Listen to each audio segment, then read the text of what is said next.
The package sits on my kitchen counter like a ticking bomb. Brown paper, precise folds, my parents' return address scrawled in my father's unmistakable architect's handwriting. 5 years of silence, and now this. I'm Abigail, and I've spent a decade building a life that doesn't include them. A life where success is measured by my terms, not theirs. Where Christmas doesn't mean watching my brother Nathan unwrap everything I ever wanted while I got practical gifts like savings bonds and lecture notes about fiscal responsibility. You should open it, James says, reaching for his coffee mug. My husband, always the voice of reason. Always trying to bridge gaps I'd rather leave as chasms. I should burn it. My fingers trace the edge of the package. Better yet, return to sender. Let them taste what that feels like. Abby, don't Abby me. You weren't there when they emptied my college fund for Nathan's startup. When mother said it was for the best, because I was the responsible one who could handle student loans. The package weighs nothing and everything. I tear into it, spite driving my movements. Inside, wrapped in tissue paper, lies my grandmother's silver locket, the one mother promised me on my 16th birthday. The one that mysteriously disappeared when Nathan's wife admired it at their wedding. A note falls out. Father's handwriting again. We need your help. Please. My laugh sounds foreign even to me. Of course. Of course they need help. That's the only reason they'd remember I exist. James sets down his mug. Maybe they're trying to make amends. With grandmother's locket? The one they gave to Nathan's wife. I snap the locket open. Inside, the tiny photos are still there. Grandmother as a young woman. Grandfather in his army uniform. This isn't about making amends. This is about wanting something. My phone buzzes. Aunt Martha's name lights up the screen. She's always had impeccable timing. Did you receive it? She asks without preamble. The guilt package? Just opened it. Your father's company is failing. They're facing bankruptcy. The pieces click into place. Let me guess, Nathan won't help? Nathan hasn't spoken to them in 2 years. Not since Jessica left him. I sink into a kitchen chair, turning the locket over in my hands. Good for him. He finally grew a spine. Abigail. Martha's voice softens. They're selling the house. The house. My childhood prison, Nathan's kingdom. Where mother hosted charity galas while I wore secondhand clothes. Where father built Nathan a gaming room while I studied by flashlight because my desk lamp was wasteful electricity. And I keep my voice steady. They made their choices. They're asking for your business expertise. Your father mentioned your success in corporate restructuring. I close my eyes, seeing the irony. The daughter they deemed unworthy of investment, now successful enough to save them. Did they tell you about the locket? Martha's silence speaks volumes. They gave it to Jessica. Nathan's ex-wife has been trying to sell it. That's the only reason they retrieved it. They need me, so they're trying to buy me with my own inheritance. People can change, Abigail. Yes, they can. I did. I studied the locket one last time before setting it down. I changed into someone who doesn't need their approval anymore. James watches me, concern etched on his face. What are you thinking? I'm thinking it's time they learned about consequences. I stand up, decision made. I'm going to help them, Aunt Martha. I'm going to help them understand exactly what it feels like to be at someone else's mercy. The line goes quiet. Finally, Martha sighs. Just remember, revenge might make you feel better, but it won't heal what's broken. I'm not looking to heal anything. I hang up, my mind already racing with possibilities. I'm looking for justice. James reaches for my hand, but I'm already moving, pulling out my laptop. Abby, wait. No more waiting. I open my email. They wanted my expertise? They're going to get it. Every brutal, honest bit of it. The locket gleams in the morning light, a promise of reckoning. Standing at the end of Maple Drive, I barely recognize my childhood home. The pristine white colonial that once hosted my mother's garden parties now slouches behind overgrown hedges, its paint peeling like dead skin. You don't have to do this, James says from the car. Actually, I do. I adjust my blazer, armor against memories. If I'm going to destroy something, I need to see what I'm destroying. The front gate squeaks. Same sound, different decade. I was 17 the last time I walked this path, carrying a duffel bag and college acceptance letters. Mother watched from the window, silent. Father was at Nathan's baseball game. A Mercedes sits in the driveway, new enough to suggest they're still clinging to appearances. Old habits die hard in the Mitchell family. Abigail. Mother's voice drifts from the porch. She materializes like a ghost, thinner than I remember, her perfectly coiffed hair now streaked with gray. We weren't expecting you. Clearly. I gesture at the unkempt yard. The garden club would be horrified. Her smile wavers. Won't you come in? Your father's in his study. Of course he is. The foyer still smells of lemon polish and regret. Family photos line the walls. Nathan's graduations, Nathan's wedding, Nathan's tech company launch. My absence speaks volumes. Father emerges from his study, jacket gone, sleeves rolled up. Papers litter his desk behind him, a war room of financial desperation. Abigail, you got our package. I got grandmother's locket. The one you gave to Jessica. We can explain. Save it. I pull out my phone, reading from the screen. Mitchell Developments is 3 months from bankruptcy. Your last 4 projects failed environmental impact assessments. Investors are pulling out. His face hardens. You've done your homework. Unlike Nathan's startup, my business education actually paid off, though I had to work 3 jobs to afford it. Mother steps forward. Darling, we know we made mistakes. Mistakes. I laugh. Is that what we're calling 2 decades of emotional neglect now? We wanted what was best. For Nathan. Always for Nathan. I move to the family photos, touching one frame. Did you know he's living in Seattle now? Working for a competitor? Or are you too busy planning how to raid his trust fund too?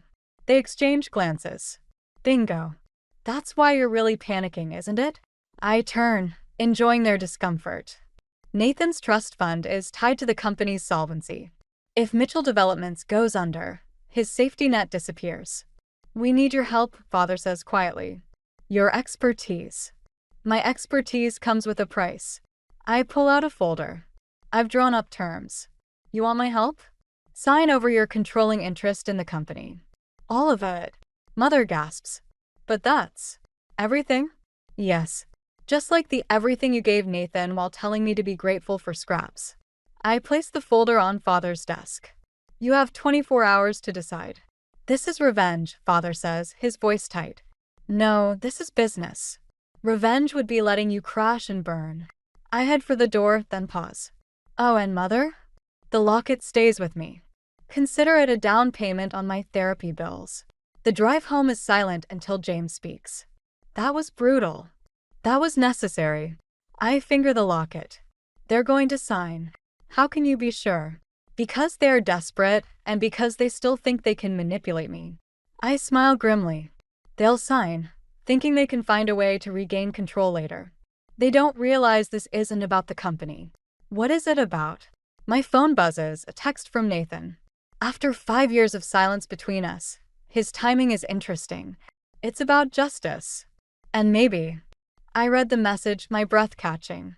Maybe I'm not the only one who wants it. Nathan's text glows on the screen. Heard you visited them. We need to talk. Change of plans, I tell James. We're going to Seattle. The locket feels heavy against my chest. Grandmother's photos, watching this new chapter unfold. She always said family secrets have a way of surfacing, like bodies in a flood. Time to see what else floats to the surface when the waters rise. Nathan's Seattle apartment overlooks the water, all glass and steel and success.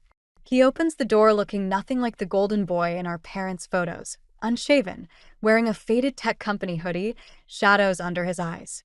You look terrible, I say. You look expensive. He steps aside. Nice suit. Someone had to become the responsible one. The living room is sparse. No family photos. No traces of Jessica. A laptop sits open on the coffee table, surrounded by empty energy drink cans. On the screen, I glimpse familiar spreadsheets, Mitchell Development's financial records. You've been monitoring them, I say. Someone had to. He collapses onto the couch. Did you know Father mortgaged the house 3 times? To fund your startups? To fund his lies. Nathan runs a hand through his hair. Those environmental assessments that failed? He knew they would. He falsified the initial reports to secure investor funding. My stomach turns. That's fraud. That's just the beginning. He pulls up more documents. Remember my trust fund? The one they held over my head every time I questioned their decisions. The one they're trying to access now? Empty. His laugh is hollow. Has been for years. They've been sending me fake statements, probably hoping I'd never try to withdraw anything. I sink into an armchair. Why didn't you expose them? Same reason you didn't sue them for draining your college fund. They're still our parents. He looks at me. But you're planning something worse than exposure, aren't you? They asked for my help. And you're going to destroy them instead. They deserve it. Maybe. He closes the laptop. But there's something you should know first. Jessica didn't leave me. I sent her away. When I discovered what father was doing, she wanted to go public. Said it was the right thing to do. What stopped you? Mother's cancer. The words hit like a slap. What? Stage 3. She's been hiding it for months. All that money they're desperate for? It's not just about the company. Her insurance won't cover the experimental treatment she needs. My carefully constructed revenge starts crumbling. Why didn't they tell me? Would you have listened? He meets my gaze. Or would you have seen it as another manipulation? My phone buzzes, father's name on the screen. The signed contracts, probably. Everything I wanted, now tasting like ash. I'm not asking you to forgive them, Nathan says. God knows I haven't. But maybe there's a way to hold them accountable without destroying what's left of our family. There's nothing left to destroy. Then why are you really here, Abby? Why not just take their company and be done with it? Because revenge wasn't supposed to feel this hollow. Because somewhere between the locket and the lies, I'd hoped for. What? Understanding? Redemption? My phone buzzes again. A text from James. Your parents just left the contracts with Martha. She says something's wrong. Come home. I have to go. I stand, straightening my suit. Whatever you're planning with the fraud evidence. I'm not planning anything. Nathan's voice stops me at the door. But you should know I've been paying Mother's medical bills. Not because they deserve it, but because sometimes justice isn't about who deserves what. It's about who we choose to be when everything falls apart. I touch the locket at my throat. When did you get so wise? Around the same time you got so ruthless. He manages a small smile. We really are our parents' children, aren't we? The elevator ride down feels endless. My phone fills with messages. From James, from Martha, from father. Each one more urgent than the last. Something about the contracts. Something about mother. In the lobby, a breaking news alert catches my eye. Mitchell Development stock is plummeting. Father's name splashed across headlines. Words like investigation and federal charges jump out. Someone else has beaten me to revenge. The question is who? And more importantly, what am I going to do about it now that I know the whole truth? Or at least, what I think is the truth. In my family, those have always been two very different things. Martha's hands shake as she spreads the contracts across her kitchen table. These aren't the ones you drafted. I scan the documents, my legal training kicking in. The language is similar but twisted, corrupted. Like a funhouse mirror version of my original terms. They changed them. There's more. She slides over a USB drive. Oliver found this in Ethan's study while they were signing. He thought you should see it. The drive contains years of financial records, each file more damning than the last. Not just the environmental fraud Nathan mentioned. Systematic embezzlement, shell companies, offshore accounts. Mother's name appears frequently, her signature on documents that could send them both to prison. The cancer treatments, I murmur. They're not just running out of money, they're hiding it. From whom? The answer hits like a thunderbolt. From Nathan. He's been paying their medical bills, but they're pocketing the money. There are no treatments. James paces behind me. So your mother isn't sick? Oh, she's sick all right. My laugh sounds strange even to me. Just not with cancer. My phone lights up, Nathan calling. I let it ring. You need to tell him, James says. Do I? I stand needing to move. You didn't see him in Seattle. He's finally broken free. This would destroy him. And what about you? Martha touches my arm. What's this revenge costing you? Before I can answer, Oliver bursts in. Turn on the news. The television flickers to life. Father stands outside Mitchell Developments, surrounded by reporters. He looks smaller than I remember, diminished. But his voice carries the same authority it always had when laying blame at someone else's feet.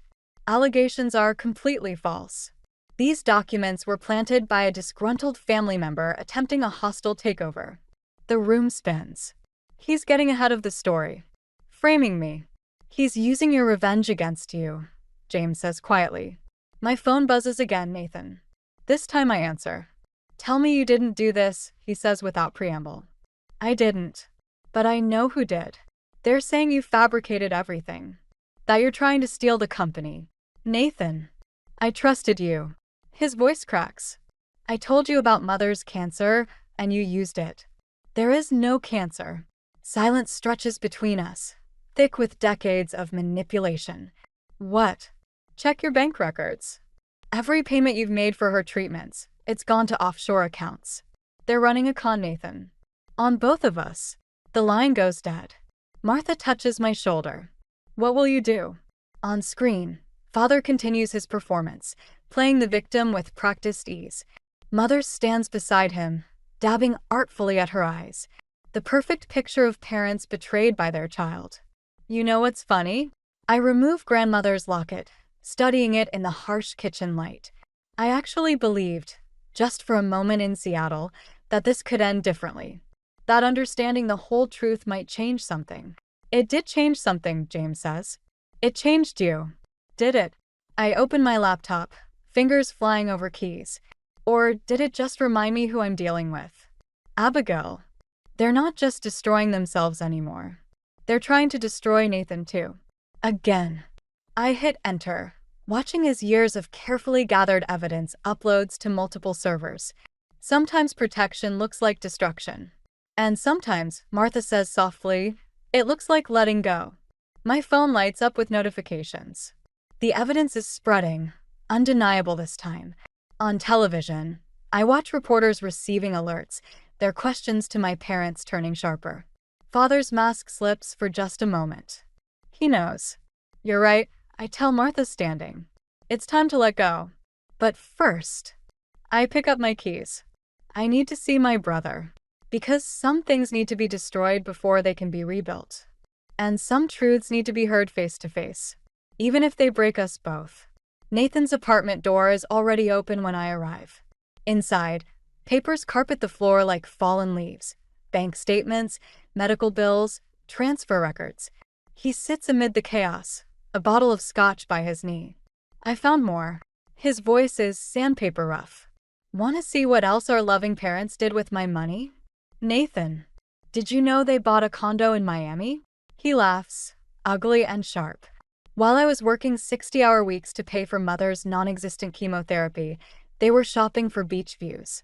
I step over the papers, each one a new betrayal documented in black and white. We need to. To what? Get revenge. He looks up, eyes fever bright. You're already doing that, aren't you? The evidence you released is everywhere. Federal investigators are probably at their door right now. My phone buzzes, Father's number. I silence it. They called you too? Nathan asks. They've been calling all morning. Begging for help? His laugh turns bitter.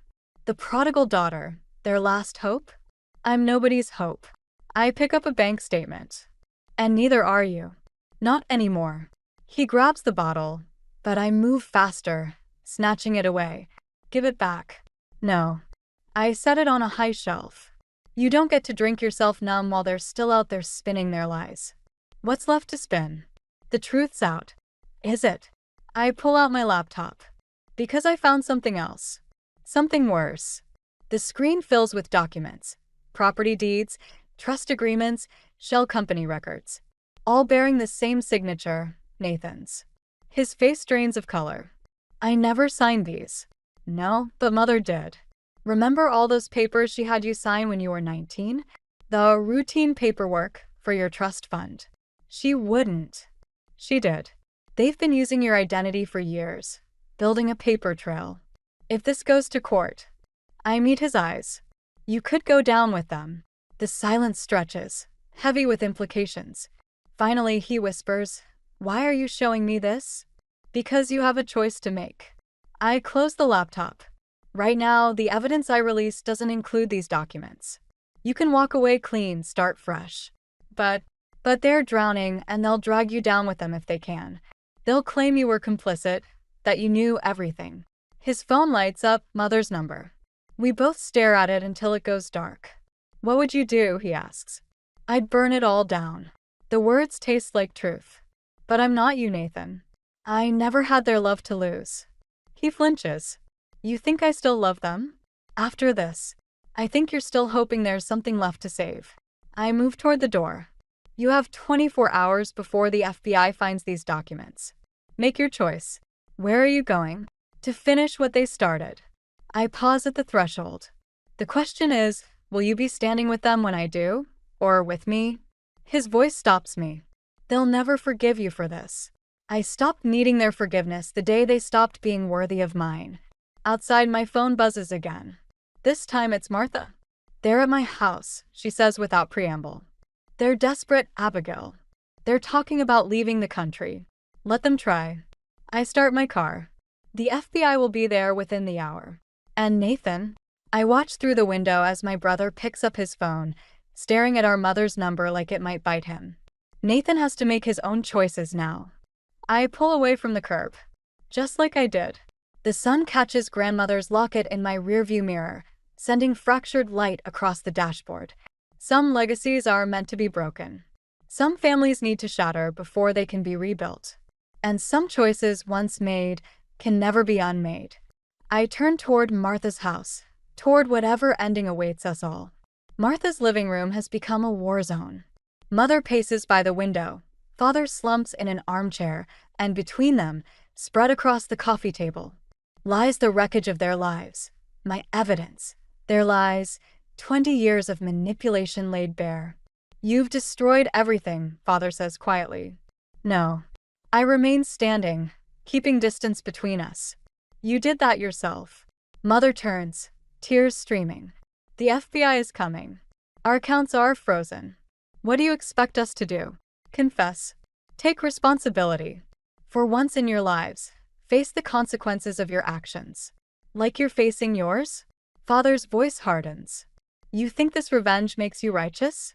Look what you've done to your brother." The door opens. Nathan steps in, looking haunted.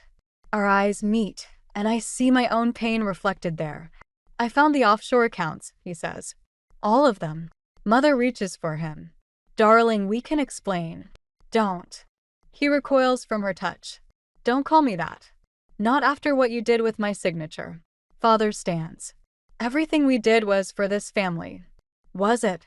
I pull out my phone, playing a recording. Father's voice fills the room, discussing shell companies with his lawyers. Then Mother's voice, calculating how to use Nathan's identity without his knowledge. "Turn it off," Mother whispers. "Why? Isn't this what family means to you? Using people? Manipulating them?" "You sanctimonious little..." Father lunges for the phone. Nathan steps between us. "Don't touch her." The room freezes. In 20 years, my brother has never defended me against them. Father's face darkens. "So this is how it ends? Both of you against us." "This ended years ago," I say. "You just couldn't see it through your own lies." Sirens wail in the distance, growing closer. Mother collapses onto the couch. "Please, Abigail. If you ever loved us." "That's the problem." My voice cracks. "I did love you. Both of you. I spent years trying to earn what you gave Nathan freely. And even now, even knowing everything, part of me still." The words die as headlights sweep across the windows. FBI vehicles pulling up. "There's a back door," Nathan says suddenly. "If you leave now." "Nathan, no." I grab his arm. "They'll charge you as an accomplice.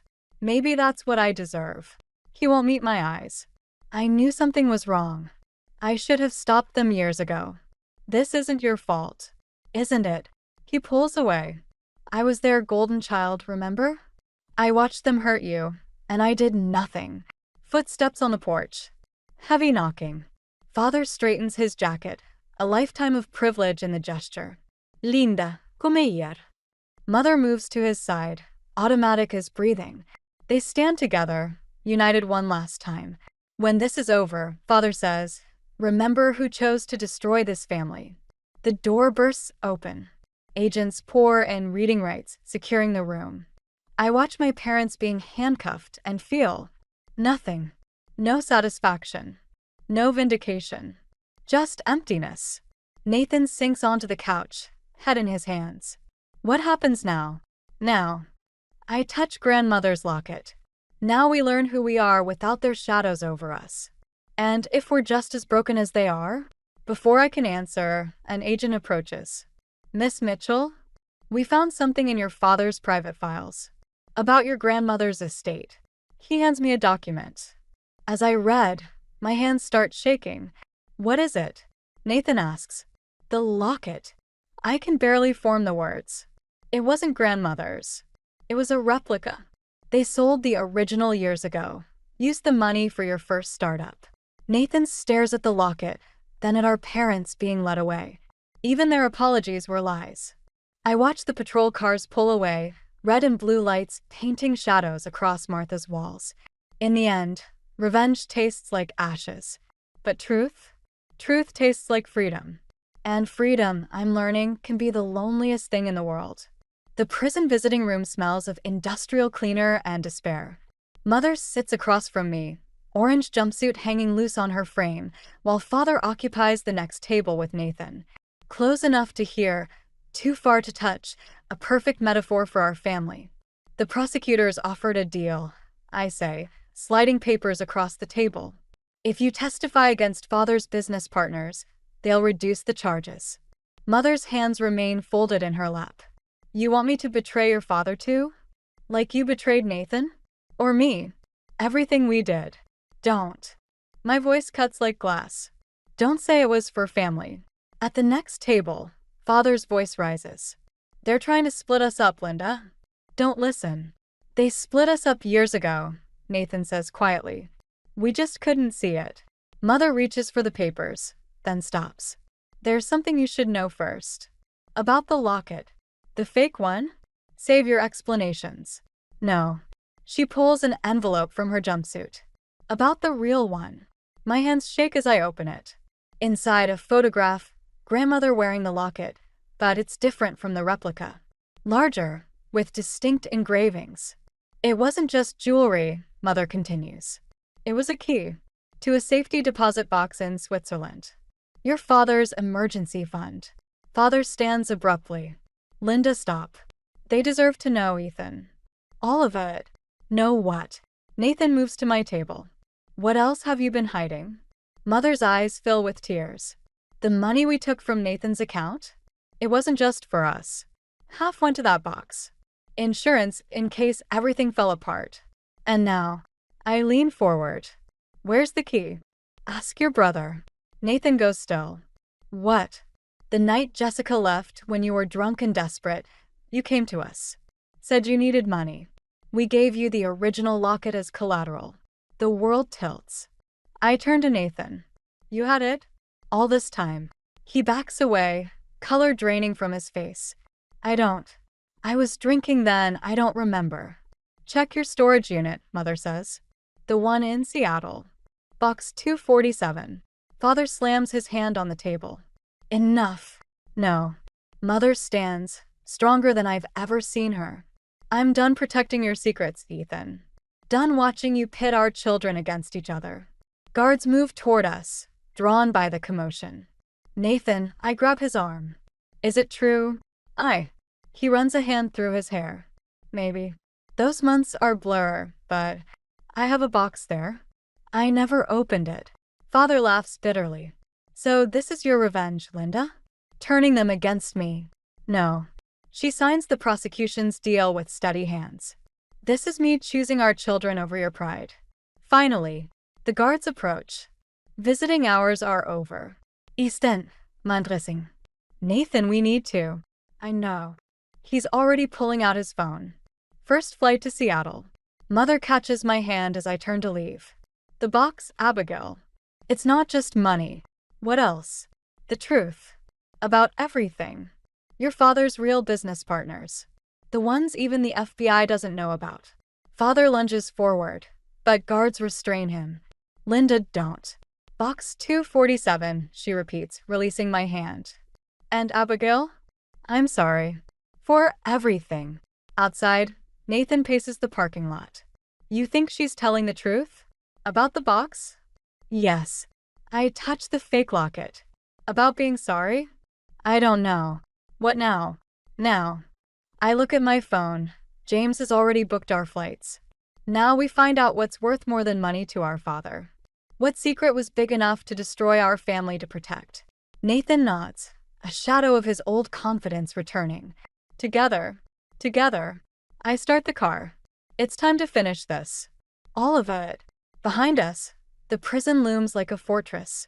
But ahead? Ahead lies Seattle, box 247, and whatever truth waits to shatter what's left of the Mitchell family legacy.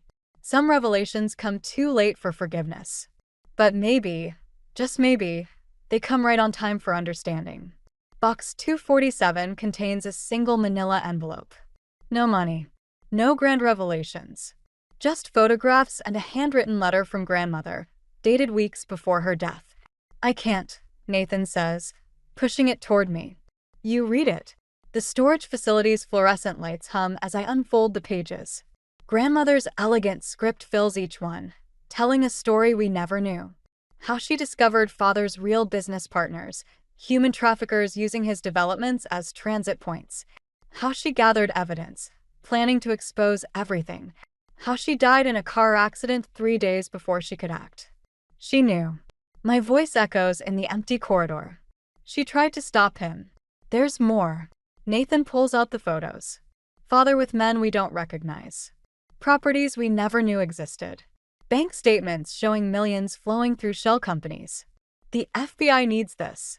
Wait. Nathan grabs my arm. Look at the dates. These transactions, they're still happening. Even with father in prison. Understanding hits like lightning. He's not in charge. He never was. He was protecting us. Nathan slumps against the storage unit. In his twisted way. Playing the villain so we'd never look deeper. That doesn't excuse what they did to us. No. But maybe it explains it. He hands me the original locket. Grandmother's real legacy. What now? I study the locket, seeing it clearly for the first time. Not just jewelry. Not just a key. A choice. Now we finish what grandmother started. I pull out my phone. But first, I need to call Martha. The conversation is brief. When I hang up, Nathan watches me expectantly. Mother's testimony, he asks.